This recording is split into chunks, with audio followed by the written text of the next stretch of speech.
ಮಾನವ ಮತ್ತು ಪ್ರಾಣಿಗಳ ಸಂಘರ್ಷ ಇತ್ತೀಚೆಗೆ ಹೆಚ್ಚಾಗುತ್ತಿದೆ. ಇದು ಕಾಡು ಪ್ರಾಣಿಗಳ ತಪ್ಪ ಅಥವಾ ಕಾಡಿನಂಚಿನಲ್ಲಿರುವಂತಹ ಜಮೀನುದಾರರ ತಪ್ಪ? ಅರಣ್ಯ ಇಲಾಖೆ ಯಾವ ಕ್ರಮವನ್ನು ಕೈಗೊಳ್ಳುತ್ತಿದೆ? ಮಾನವ ಮತ್ತು ಪ್ರಾಣಿಯ ಸಂಘರ್ಷಣೆ ಇತ್ತೀಚೆಗೆ ಹೆಚ್ಚಾಗುತ್ತಿರುವ ಕಾರಣದಿಂದ ತಮ್ಮ ಹೊಲ ಗದ್ದೆಗಳಿಗೆ ಕೆಲವು ಸಂದರ್ಭಗಳಲ್ಲಿ ಕಾಡಿನಂಚಿನಲ್ಲಿರುವ ದಾರಿಯಲ್ಲಿ ಸಹ ಜನರು ಹೋಗಲು ಅನಾನುಕೂಲವಾಗುತ್ತಿದೆ. ಅರಣ್ಯ ಇಲಾಖೆ ಏನೆಲ್ಲ ಕ್ರಮ ಕೈಗೊಳ್ಳುತ್ತಿದೆ? ಯಾರ್ಯಾರಿಗೆ ಯಾವ ರೀತಿ ಪ್ರಾಣಾಪಾಯವಾಗಿದೆ? ಪ್ರಾಣಿ ಮತ್ತು ಮಾನವ ಸಂಘರ್ಷ ಎಂದರೆ ಏನು? ಇಂದು ಸಹ ಅಂದರೆ 3/3/2025 ಮುಂಜಾನೆಯೂ ಸಹ ಚನ್ನಪಟ್ಟಣ ತಾಲೂಕಿನ ಸಿಂಗರಾಜಿಪುರ ಗ್ರಾಮದಲ್ಲಿರುವಂತಹ ನಾತಪ್ಪ ಎಂಬ ವ್ಯಕ್ತಿಗೆ ಕರಡಿ ದಾಳಿ ಮಾಡಿದೆ. 2019 ಅಂದ್ರೆ 6 ವರ್ಷಗಳ ಒಳಗೆ ಒಟ್ಟು ಚನ್ನಪಟ್ಟಣ ತಾಲೂಕಿನಲ್ಲಿ 3 ಮಂದಿಗೆ ಕರಡಿ ದಾಳಿ ಮಾಡಿದರೆ ರಾಮನಗರ ಜಿಲ್ಲೆಯಲ್ಲಿ, ಅದರಲ್ಲಿ ವಿಶೇಷ ರಾಮನಗರ ತಾಲೂಕಿನಲ್ಲಿ ಒಂದರಲ್ಲೇ 10 ಜನಕ್ಕೆ ಕರಡಿ ದಾಳಿ ಮಾಡಿದೆ. ಬನ್ನಿ ವಿವರ ಕೊಡ್ತಾ ಹೋಗ್ತೀನಿ. ಆತ್ಮೀಯ ವೀಕ್ಷಕರೇ ನಮಸ್ಕಾರ, ನಾನು ನಿಮ್ಮ ಗೋರಾ ಶ್ರೀನಿವಾಸ್. ನೀವು ನೋಡ್ತಾ ಇದ್ದೀರಿ ಕರ್ನಾಡು ಟೈಮ್ಸ್ ಡಿಜಿಟಲ್ ಮೀಡಿಯಾ. ಪ್ರಿಯ ವೀಕ್ಷಕರೇ, ಇತ್ತೀಚೆಗೆ ಮಾನವ ಮತ್ತು ಪ್ರಾಣಿಗಳ ಸಂಘರ್ಷ ಜಾಸ್ತಿ ಆಗ್ತಾ ಇದೆ. ಒಂದು ಕಡೆ ಆನೆ ದಾಳಿ, ಮತ್ತೊಂದು ಕಡೆ ಚಿರತೆ ದಾಳಿ, ಈಗ ಅದಕ್ಕೆಲ್ಲ ವಿಭಿನ್ನವಾಗಿ ಕರಡಿ ದಾಳಿನೂ ಸಹ ಹೆಚ್ಚಾಗ್ತಾ ಇದೆ. ಮಾನವ ಮತ್ತು ಆನೆಗಳ ಸಂಘರ್ಷಕ್ಕೆ ಬಂದಂತ ಸಂದರ್ಭದಲ್ಲಿ ಕೇವಲ ಮೊದಲನೇ ಆದ್ಯತೆ ಅವು ಫಸಲನ್ನ ತಿನ್ನುವಂಥದ್ದು. ಕಾಡಿನಲ್ಲಿ ಆಹಾರ ಕೊರತೆಯಾಗುವುದರ ಜೊತೆಗೆ ಚನ್ನಪಟ್ಟಣ ತಾಲೂಕಿನಲ್ಲಿ ಅತಿ ಹೆಚ್ಚಾಗಿ ನೀರಾವರಿ ಇರುವುದರಿಂದಲೂ ಸಹ ಮತ್ತು ಹಲವಾರು ಉತ್ಪನ್ನಗಳನ್ನ ಬೆಳೆಯುತ್ತಿರುವುದರಿಂದ ಕಾಡಾನೆಗಳು ವಿಶೇಷವಾಗಿ ಮೇವುಗಳನ್ನ ಮೇಲಿಕ್ಕೆ ಬರುವಂತದ್ದು ಒಂದು ಕಾರ್ಯಾರಂಭವನ್ನು ನಾವು ಮಾಡಿಕೊಂಡಿದೆ.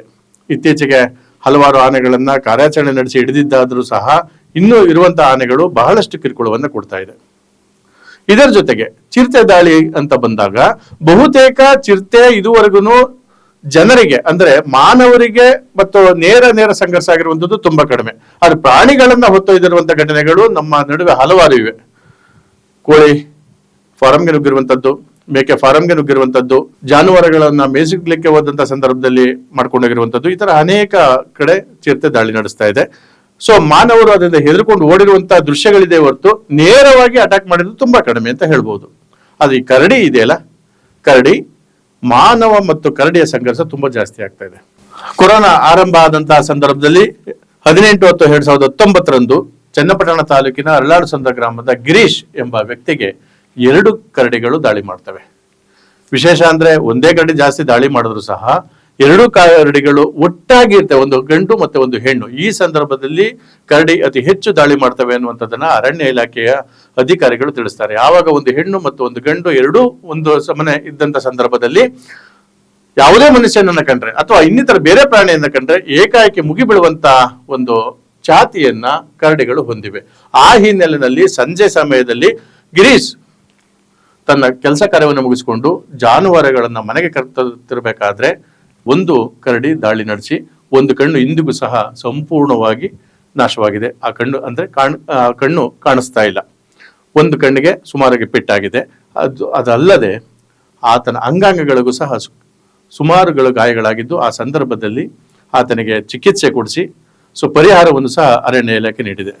ತದನಂತರ 26/5/2020 ಇದನ್ನ ಆಶ್ಚರ್ಯ ಅಂತ ಹೇಳ್ಬೋದು. 2020 ನಡೆದಂಥದ್ದು ಸಹ, ಇದು ಸಹ ಕೊರೋನಾ ಸಂದರ್ಭದಲ್ಲಿ ಬಹುತೇಕ ಮಂದಿ ಮನೆಯಲ್ಲೇ ಬೀಡ್ಬಿಟ್ಟಿದ್ದಂತ ಸಂದರ್ಭದಲ್ಲಿ ಚನ್ನಪಟ್ಟಣ ನಗರದಲ್ಲಿ ಒಂದಿದೆ ಹೃದಯ ಭಾಗ ಅಂತಾನೂ ಹೇಳ್ಬೋದು, ಸುಣ್ಣದ ಕೇರಿ. ಈ ಕಡೆ ಮೂರ್ತಿಮಾಲ್ ಥಿಯೇಟರ್ ಇದೆ, ಆ ಕಡೆ MG ರೋಡ್ ಇದೆ, ಈ ಕಡೆ JC ರೋಡ್ ಇದೆ, ಸ್ವಲ್ಪ ದೂರ ಹೋದ್ರೆ BM ರಸ್ತೆ ಸಿಗುತ್ತೆ.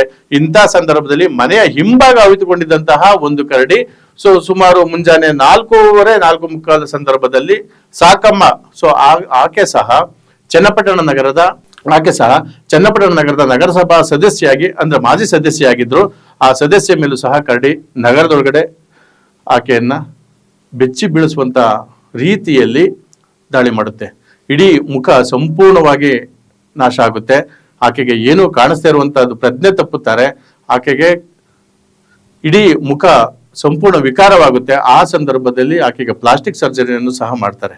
ಇದು 2ನೇ ದಾಳಿ. ಇದು ಅತ್ಯಾಶ್ಚರ್ಯಕರ. ಅಂದ್ರೆ ಇದುವರೆಗೂ ಆ ಕರಡಿ ಅಲ್ಲೇ ಇದೆಯಾ, ಹೋಯ್ತಾ, 2019 ಖಂಡಿತ ಹೋಗಿರ್ಬೋದು ಅಂತ ಇಟ್ಕೊಳ್ಳೋಣ. ಆದ್ರೆ ಇದಕ್ಕೆ ಯಾವುದೇ ಪುರಾವೆ ಇದುವರೆಗೂ ದೊರಕಿಲ್ಲ, ಕರಡಿ ಅಲ್ಲೇ ಇದೆಯಾ ಇಲ್ವಾ ಅಂತ. ಯಾಕೆ ಈ ಮಾತನ್ನ ಹೇಳ್ತಾ ಇದ್ದೀನಿ ಅಂದ್ರೆ ಅದೇ ಸಂದರ್ಭದಲ್ಲಿ ಇಂದು ಮುಂದೆ 2022-23 ಇರಬೇಕು, ಒಂದು ಚಿರತೆಯು ಸಹ ಚನ್ನಪಟ್ಟಣ ನಗರದ ಒಳಗೆ ಪ್ರವೇಶ ಮಾಡಿತ್ತು. ಚನ್ನಪಟ್ಟಣ ನಗರದ ಅದೇ ಆ ಸುಣ್ಣದಕೆರೆ ಆಜುಬಾಜ್ನಲ್ಲೇ ಇದ್ದು 3 ದಿನಗಳ ಕಾಲ ಆ ಚಿರತೆ ಅಲ್ಲೇ ಇತ್ತು. ಅರಣ್ಯಾಧಿಕಾರಿಗಳು ಆಗ್ಲೂ ಸಹ ಸಮರ್ಥನೆ ಮಾಡ್ಕೊಂಡಿದ್ರು, ಯಾವುದೇ ಕಾರಣಕ್ಕೂ ಅದು ನಗರದಲ್ಲಿರಲ್ಲ, ಹೊರಟಾಗಿರ್ತದೆ ಅಂತ. ಸೊ ನಾನು ಸಹ ಆ ನಿಟ್ಟಿನಲ್ಲಿ ಪ್ರಶ್ನೆ ಮಾಡಿದಂತ ಸಂದರ್ಭದಲ್ಲಿ ಖಂಡಿತವಾಗ್ಲೂ ಚಿರತೆ ಇಲ್ಲಿ ಇರೋದಕ್ಕೆ ಸಾಕ್ಷಿ ಇದೆ, ಆದ್ರೆ ಚನ್ನಪಟ್ಟಣ ನಗರವನ್ನು ಬಿಟ್ಟು ಹೋಗಿರೋದಕ್ಕೆ ಸಾಕ್ಷಿ ಕೊಡಿ, ಯಾವ್ದಾದ್ರು CCTV ಫುಟೇಜ್ ಕೊಡಿ ಅಂತ ಕೇಳಿದಾಗ ಅವರು ನಿರುತ್ತರರಾಗಿದ್ರು. ಆದ್ರೆ 3 ದಿನಗಳ ನಂತರ ಅದನ್ನ ಸೆರೆ ಹಿಡಿಯಲಾಗಿತ್ತು. ಅದೇ ರೀತಿ ಇಂದು 3/3/2025 ಸಿಂಗರಾಜಪುರ ಗ್ರಾಮದ ನಾಥಪ್ಪ ಎಂಬ ವ್ಯಕ್ತಿಯ ಮೇಲೆ ಇಂದು ಮುಂಜಾನೆ 7:45 ಸಂದರ್ಭದಲ್ಲಿ ಕರಡಿ ದಾಳಿ ಮಾಡಿದೆ. ಆತನಿಗೂ ಸಹ ಬಲಗಾಲಿನ ಮಂಡಿ ಕೆಳಗಡೆ ಸಂಪೂರ್ಣವಾಗಿ ಮಾಂಸವನ್ನು ಕಿತ್ತು ಒಂದು ವಿಕಾರವನ್ನು ಮಾಡಿರುವಂತಹ ಘಟನೆ ಜರುಗಿದೆ. ಆತನನ್ನು ಸಹ ಇಂದು ಚನ್ನಪಟ್ಟಣ ನಗರದ ಸಾರ್ವಜನಿಕ ಆಸ್ಪತ್ರೆಗೆ ದಾಖಲಿಸಿ ಪ್ರಥಮ ಚಿಕಿತ್ಸೆಯನ್ನು ನೀಡಿ ಮಂಡ್ಯ ಮಿಮ್ಸ್ ಆಸ್ಪತ್ರೆಗೆ ದಾಖಲಿಸಿದ್ದಾರೆ. ಸೊ ಯಾಕೆ ಹೀಗಾಗ್ತಾ ಇದೆ? ಚನ್ನಪಟ್ಟಣ ನಗರವೇ ಯಾಕೆ, ಚನ್ನಪಟ್ಟಣ ತಾಲೂಕೆ ಯಾಕೆ, ರಾಮನಗರ ಜಿಲ್ಲೆ ಯಾಕೆ ಈ ಮಟ್ಟದಲ್ಲಿ ಪ್ರಾಣಿ ಮತ್ತು ಮಾನವ ಸಂಘರ್ಷಗಳು ಹೆಚ್ಚಾಗುತ್ತಿದೆ?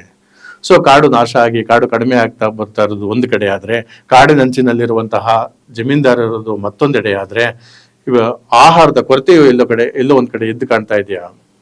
ಎಲ್ಲದಕ್ಕೂ ಅರಣ್ಯಾಧಿಕಾರಿಗಳನ್ನ ದೂರ್ಲಿಕ್ಕಾಗುತ್ತಾ? ಸೊ ನಾವು ಅದನ್ನೆಲ್ಲ ಎಷ್ಟು ಕಬಳಿಸಿದೀವಿ ಅಂದ್ರೆ, ಇವತ್ತಿನ ರಾಜಕಾರಣಿಗಳಿರ್ಬೋದು, ಬೇರೆ ಬೇರೆ ರೀತಿಯಲ್ಲಿ ಜನರಿರ್ಬೋದು, ಜಮೀನು ಇಲ್ಲದೆ ಇರುವಂತವ್ರು ಬೇರೆ ಬೇರೆ ರೀತಿಯಲ್ಲಿ ಪಡ್ಕೊಂಡಿರುವಂತದ್ದು ಇರ್ಬೋದು, ಇವೆಲ್ಲವನ್ನು ಗಮನಿಸಿದಾಗ ಕಾಡು ತುಂಬಾ ಕಿರಿದಾಗ್ತಾ ಬರ್ತಾ ಇದೆ. ಸೊ ಜನಸಂಖ್ಯೆ ಜಾಸ್ತಿ ಆಗ್ತಾ ಇದೆ. ಒಟ್ಟಾರೆ ನಾವು ಈ ಹಿಂದಿನ ಭೂಮಿ ಹುಟ್ಟಿದಾಗಿಂದ ತಗೊಂಡ್ರು ಕನಿಷ್ಠ ಪಕ್ಷ 1947 ಅಂತ ತಗೊಂಡ್ರು ಭೂಮಿ ಎಷ್ಟಿತ್ತು ಅಷ್ಟೇ ಇದೆ. ಭೂಮಿ 1947 ಅಷ್ಟೇ ಇದ್ರು ಸಹ 33 ಕೋಟಿ ಜನಸಂಖ್ಯೆ ಇತ್ತು. ಇವತ್ತು 140 ಕೋಟಿಗೂ ಹೆಚ್ಚು ಜನಸಂಖ್ಯೆ ಆಗಿದೆ. ಅಂದ್ರೆ ಜನಸಂಖ್ಯೆ ಹೆಚ್ಚಾಗ್ತಾ ಇದೆ, ಭೂಮಿ ಇದ್ದಷ್ಟೇ ಇದೆ, ಪ್ರತಿಯೊಬ್ಬರಿಗೂ ಜಾಗ ಬೇಕಾಗಿದೆ. ಹಾಗಾಗಿ ಎಲ್ಲೋ ಒಂದ್ ಕಡೆ ಇರುವಂತ ಕಾಡು ಪ್ರಾಣಿಗಳು ನಶಿಸಿ ಹೋಗ್ಲಿಕ್ಕೆ ಅಳಿವಿನಂಚಿನಲ್ಲಿರುವಂತಹ ಕಾಡು ಪ್ರಾಣಿಗಳು ಬಹಳಷ್ಟಿದೆ. ಜೀವ ವೈವಿಧ್ಯತೆಗಳು ಹಾಳಾಗ್ತಾ ಇದೆ. ಕೆರೆ ಕಟ್ಟೆ ಕುಂಟೆಗಳು ಎಲ್ಲ ನಾಶವಾಗ್ತಾ ಇದೆ. ನಮ್ಮಂತ ಅದೇ ಒಟ್ಟಾರೆ ಜನರ ಆಸೆ ದುರಾಸೆಗೋಸ್ಕರ ಕಾಡು ಪ್ರಾಣಿಗಳು ಮತ್ತೆ ಕಾಡು ಎರಡೂ ನಾಶವಾಗುವಂತ ಹಂತವನ್ನ ನಾವು ತಲುಪಿದ್ದೇವೆ. ಇದಕ್ಕೆ ಪರಿಹಾರವನ್ನ ವಿಜ್ಞಾನಿಗಳಿರ್ಬೋದು, ರೈತರಿರ್ಬೋದು ಅಥವಾ ಅಧಿಕಾರಿಗಳಿರ್ಬೋದು, ಎಲ್ಲರೂ ಒಗ್ಗೂಡಿ ಸರ್ಕಾರ, ಸ್ಥಳೀಯ ಆಡಳಿತವನ್ನ ಒಳಗೊಂಡಂತೆ ಸರ್ಕಾರ ಇದಕ್ಕೆ ಸೂಕ್ತ ರೀತಿಯ ಕಾರ್ಯಕ್ರಮವನ್ನ ಆಯೋಜನೆ ಮಾಡುವ ಮೂಲಕ ಕಾಡನ್ನ ಮತ್ತೆ ಪ್ರಾಣಿಗಳನ್ನು ಉಳಿಸುವಂತ ಕೆಲಸ ಮಾಡಬೇಕಾಗಿದೆ. ಇನ್ನು ಒಟ್ಟಾರೆ ಮತ್ತೊಂದು ವಿಚಾರ ಏನಪ್ಪಾ ಅಂತ ಅಂದ್ರೆ, ಸೊ ಇದೇ ಅವಧಿನಲ್ಲಿ ಅಂದ್ರೆ 2021ರಿಂದ 2024 ತನಕ ಕೇವಲ 4 ವರ್ಷಗಳಲ್ಲಿ 10 ಕರಡಿ ದಾಳಿಗಳಾಗಿದೆ. ಆದ್ರೆ ಚನ್ನಪಟ್ಟಣದಲ್ಲಿ ಆಗಿರುವಂತಹ 3 ಏನು ದಾಳಿಗಳಾಗಿದೆ ಅಷ್ಟಕ್ಕೂ ಇದಕ್ಕೂ ಸಂಬಂಧ ಇಲ್ಲ ಅನ್ನೋ ರೀತಿಯಲ್ಲಿ ಆಗಿದೆ. ಸಣ್ಣ ಪುಟ್ಟ ಗಾಯಗಳಷ್ಟೇ ಆಗಿದೆ. ಸೊ 2021ರಲ್ಲಿ ನಾಗರಾಜು ಕೊಟ್ಗಾಳು, ಸವಣಮ್ಮ ದೊಡ್ಡ ಸೂಲಿಕೆರೆ ಮತ್ತು ಮುತ್ತು ಎಂಬ ದೊಡ್ಡ ಸೂಲಿಕೆರೆ ಗ್ರಾಮದ 3 2021ರಲ್ಲಿ ಕರಡಿ ದಾಳಿಯಾಗಿದೆ. ಮತ್ತೆ 2022ರಲ್ಲಿ ಅಭಿಷೇಕ್ ಕೈಲಾಂಚ ಗ್ರಾಮ ಹಾಗೂ ಹನುಮಂತಯ್ಯ ಬಿಳುಗುಂಬ ಇವ್ರಿಗೂ ಸಹ ದಾಳಿಯಾಗಿದೆ. ಮತ್ತೆ 2023ರಲ್ಲಿ ವೀರಮ್ಮ ವಿಭೂತಿಕೆರೆ, ಮರ್ಲಿಂಗಯ್ಯ ಇರುಳಿಗರದುಡ್ಡಿ ಇವರಿಬ್ಬರಿಗೆ ಸಹ ಕರಡಿ ದಾಳಿ ಮಾಡಿದೆ.